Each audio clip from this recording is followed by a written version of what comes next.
উপস্থাপন করছি এই বিশ্বনাথের পয়েন্ট বিশ্বনাথ। আমরা বিশ্বনাথ থেকে আপনাদের জন্য এই ভিডিওটি ধারণ করছি। তবে বিশ্বনাথের আগের যে ভিডিওগুলো দিয়েছিলাম তার চাইতে একটু ভিন্ন ভিডিও আমরা আজকে উপস্থাপন করছি। আজকে একটু সুন্দর করে দেখানোর জন্য আমরা একটু উপরে উঠেছি এবং উপর থেকে আপনাদের জন্য এই ভিডিও ধারণ করছি। আপনারা দেখছেন যে এখানে বিশ্বনাথের থানা, বিশ্বনাথ থানা এবং থানার পাশেই কিন্তু আমরা এখানে রয়েছি। সিলেট রশিদপুর রাস্তা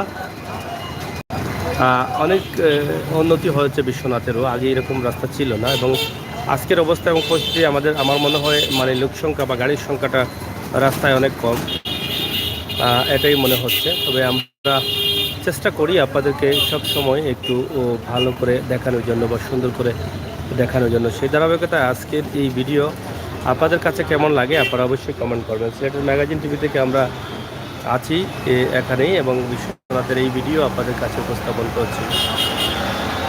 এটা হচ্ছে রামপাশা লামাখাজি রোড, বিশ্বনাথ ব্রিজ হয়ে লামাখাজি রোডে যেতে পারবেন আপনি এদিকে।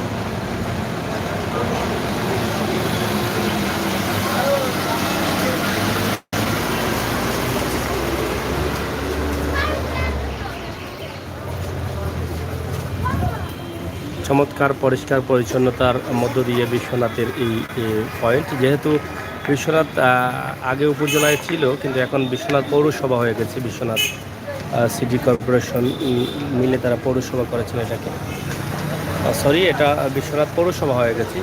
বিশ্বনাথ বাজারবাসী যারা আছেন তাদের বা বিশ্বনাথবাসীর দীর্ঘদিনের দাবি ছিল এটা পৌরসভায় রূপান্তরিত হবে, সেই আশা তাদের পূরণ হয়েছে। আমরা আজকে ছোট্ট করে এই ভিডিওটি আপনাদের কাছে উপস্থাপন করছি, আপনারা অবশ্যই দেখে আনন্দিত হয়েছে।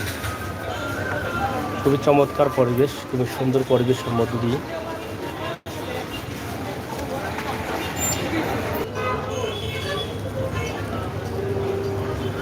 বিশ্বনাথের ব্রিজের যে খাল রয়েছে, খালে প্রচুর পরিমাণ ময়লা রয়েছে।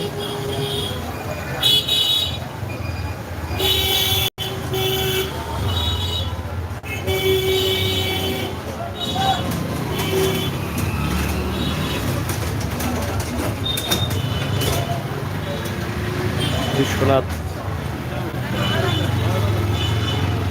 চলো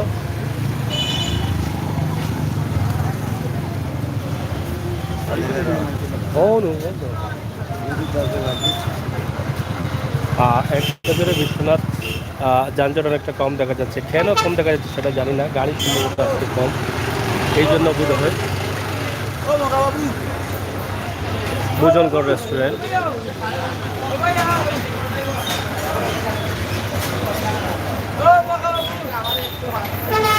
যাই হোক আমরা আপনাদেরকে ছোট্ট এই ভিডিওটি বিশ্বনাথ থেকে দিয়েছি। আপনাদের ভালোবাসা অবশ্যই অব্যাহত রাখবেন।